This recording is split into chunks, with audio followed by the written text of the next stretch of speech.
बच्चों को ई डोज़ियर डालने में काफ़ी प्रॉब्लम हो रही थी।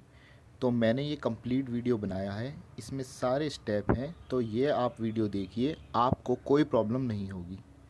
सबसे पहले आपको क्या करना है, आपको डीएसएसबी की साइट पे जाना है और अपनी आईडी से लॉगिन करना है।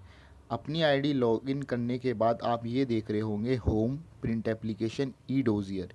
यहाँ ई डोज़ियर पे क्लिक करना है। वहाँ पे आपका जो एग्ज़ाम था उसको सेलेक्ट करना है और सबमिट करना है। जैसे ही आप सबमिट पे क्लिक करोगे ये पेज खुल के आ जाएगा। इसमें ये सारी डिटेल यहाँ पर होगी, ये मैंने हाइड कर दी है। ये सारी डिटेल होगी।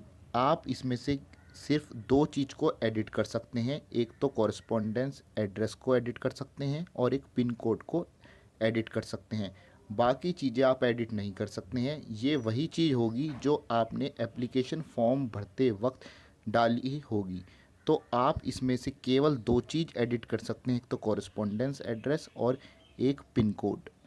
इसको भरने का मतलब, इसको एडिट या नहीं एडिट करने के बाद अगर आपको एडिट करना होगा तो आप एडिट कर लीजिएगा, नहीं करना होगा तो यहाँ से आप नेक्स्ट पे क्लिक कर देंगे।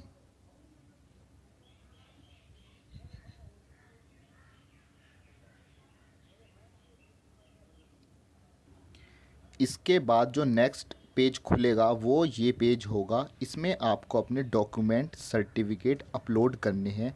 जो पहला ऑप्शन है वो है फ़ोटो का। फ़ोटो डालनी मैंडेटरी है। इसका साइज़ यहाँ पे दे रखा है कि मैक्सिमम 40 केबी की होनी चाहिए, with 110 pixel and maximum height 140 pixel. ये आप देख सकते हैं। सिग्नेचर आपको डालने होंगे। फ़ोटो आप अपनी कोई सी भी डाल सकते हैं, लेटेस्ट फ़ोटो हो वो भी डाल सकते हैं, और जो आपकी टाइपिंग के टाइम या ओल्ड कोई भी फ़ोटो हो कोई भी डाल सकते हैं, उससे कोई दिक्कत नहीं होगी। अगर आप लेटेस्ट फ़ोटो डालेंगे तो ज़्यादा अच्छा होगा, बाकी पुरानी भी डालेंगे तो कोई दिक्कत नहीं होगी। सिग्नेचर आपके वही होनी चाहिए जो एप्लीकेशन फॉर्म में आपने डाले थे, वो ही होने चाहिए। आधार कार्ड डालना ऑप्शनल है, लेकिन आप आधार कार्ड ज़रूर डालिए जिसका बना हुआ है, क्योंकि इसमें डालने में कोई हर्ज नहीं है और डालना इसको सही रहेगा। पीडीएफ में डलेगा आधार कार्ड। 2 MB का मैक्सिमम साइज़ होना चाहिए। 10th सर्टिफिकेट डालना है, ये डालना भी मैंडेटरी है। 2 MB का साइज़ होना चाहिए। अब कुछ बच्चों का ऐसा होगा कि उसमें सीजीपीए में वो थी, मार्क्स थे जिनका सीसी सिस्टम था 10th क्लास में, तो उन बच्चों को केवल मार्क अपनी मार्कशीट मिली थी, आप इसमें वही डाल देंगे। और जिन बच्चों को सर्टिफिकेट मिला था वो सर्टिफिकेट डाल देंगे। सीसी वाले बच्चे इसमें अपनी वही मार्कशीट की पूरी फ़ोटो डाल देंगे। थंब इम्प्रेशन की बात आती है, डालना मैंडेटरी है। 40 KB तक का साइज़ होना चाहिए और ये आपको इमेज में डालना है, पीडीएफ में नहीं डालना है। अब कुछ बच्चों के मन में डाउट रहेगा कि लेफ़्ट थंब डालना है, राइट थंब डालना है या दोनों डालने हैं। देखिए, इसमें अगर आप डालना चाहें तो आप दोनों डालिए, बेस्ट रहेगा। अगर आप एक भी डालेंगे तो भी कोई दिक्कत नहीं होने वाली है। अगर आप एक डाल रहे हैं तो लेफ़्ट थंब डालिए, और अगर आप दोनों डालेंगे तो उससे अच्छा तो कुछ है ही नहीं। बाकी लेफ़्ट थंब डालिएगा। राइट भी डालेंगे तो भी दिक्कत नहीं होगी, पर अगर आप एक डाल ही रहे हैं तो लेफ़्ट को डालना।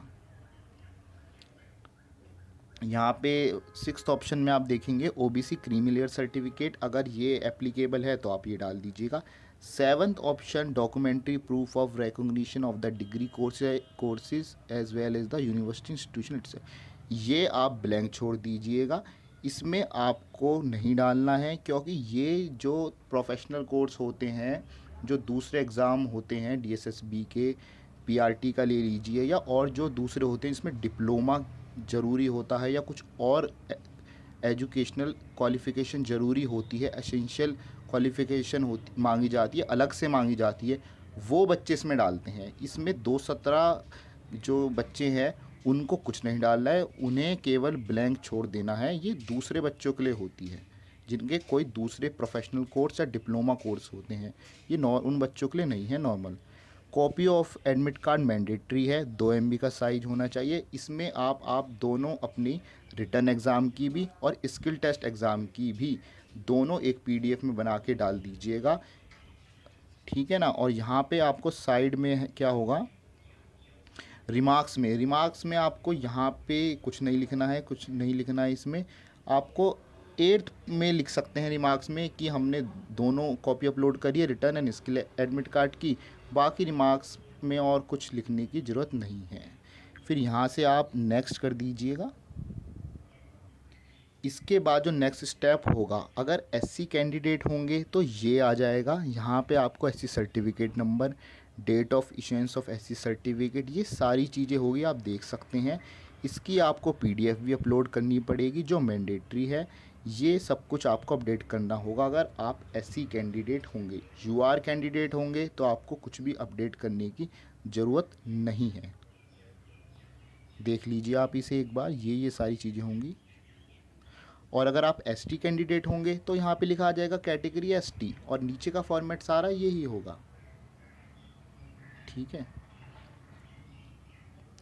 और अगर आप ओबीसी कैंडिडेट होंगे तो ये सारी चीज़ें लिखी आ जाएंगी, आप देख लीजिए एक बार।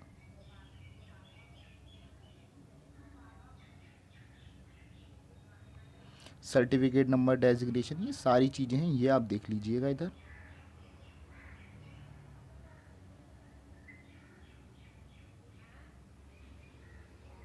एससी वालों में एससी का आएगा, एसटी वालों में एसटी का आएगा, और ओबीसी वालों में ओबीसी कैंडिडेट का आएगा, यूआर में नहीं आएगा।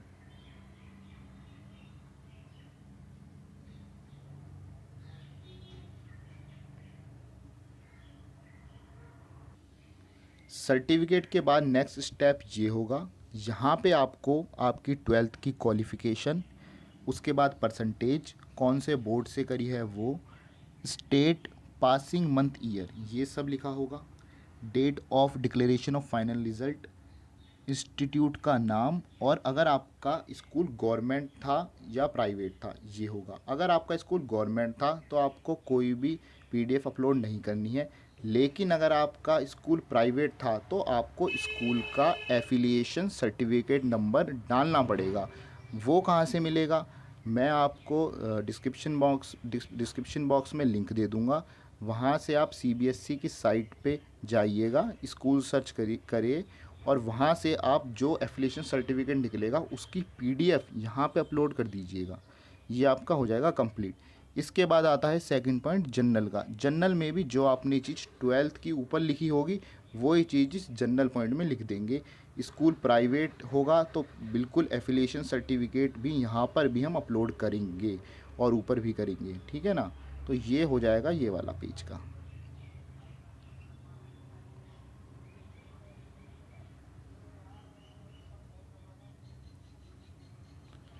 ये आप देख लीजिए कि ये एक स्कूल एफिलिएशन नंबर का सर्टिफिकेट का ये ऐसी एक वो आएगा पेज खुल के, जब आप सर्च करके ढूंढेंगे तो इस पेज की आप पीडीएफ बना लेना, Ctrl+P मारना, उसकी पीडीएफ बन जाएगी, वही पीडीएफ अपलोड कर देना ऊपर। ऐसा होगा आपका, कुछ ऐसा दिखेगा, देख लीजिए।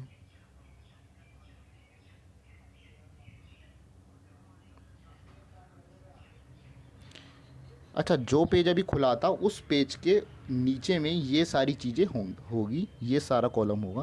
देखिए यहाँ पे आपको क्या डालना है, copy of certificate tenth pass. यहाँ पे आपको टेंथ पास का वो डालना है, अपना सर्टिफिकेट डालना होगा। जिन बच्चों का सीसीई था उन्हें अपनी यहाँ पर भी मार्कशीट ही अपलोड कर देनी है, उसकी पीडीएफ बना के अपलोड कर देनी है, ये मैंडेटरी है। फिर डालना है टेंथ मार्कशीट डालनी है टेंथ की। अगर जिन बच्चों का सीसी था उन्हें अपनी डायरेक्ट वही मार्कशीट, उनकी तो तीनों जगह सेम जाएगी, एक जो पहले बताई वो यहाँ पर भी दोनों में। और जिन बच्चों का सीसी नहीं था वो ऊपर वाले में सर्टिफिकेट डालेंगे और सेकंड वाले में मार्कशीट डालेंगे। ठीक है ना। और फिर तीसरे पॉइंट पे ट्वेल्थ की मार्कशीट डालनी है आपको, सर्टिफिकेट डालना है ट्वेल्थ। तीसरे पॉइंट में सर्टिफिकेट डालना है ट्वेल्थ का। फोर्थ पॉइंट में ट्वेल्थ की मार्कशीट डालनी है, ये ध्यान रखिएगा। और फिफ्थ में एडमिट कार्ड का रिटर्न, हाँ रिटर्न आपको फर्स्ट पेज डालना है अपने एडमिट कार्ड का जो कि रिटर्न एग्जामिनेशन का था। और सिक्स्थ में first page of admit card of skill test डालना है। ठीक है ना। यहाँ पर आपको क्या होगा, यहाँ पे आप देख सकते हैं मैंने डिटेल हाइड कर दी है। आपको टेंथ में यहाँ पे सब्जेक्ट्स लिखे होंगे, मैक्सिमम मार्क्स, और लिखे होंगे मैक्सिमम मार्क्स ऑब्टेन्ड, रिमार्क्स, ये सब चीज़ें होगी। तो ये भी आपको फिल करनी है।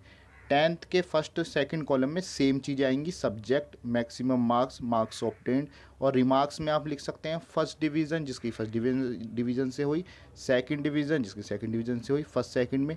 थर्ड फोर्थ में आप सेम सब्जेक्ट जो ट्वेल्थ में थे वही लिखेंगे, marks obtained, marks maximum marks, remarks में भी आप फर्स्ट डिवीज़न, सेकंड डिवीज़न ये सब लिख सकते हैं, ठीक है ना।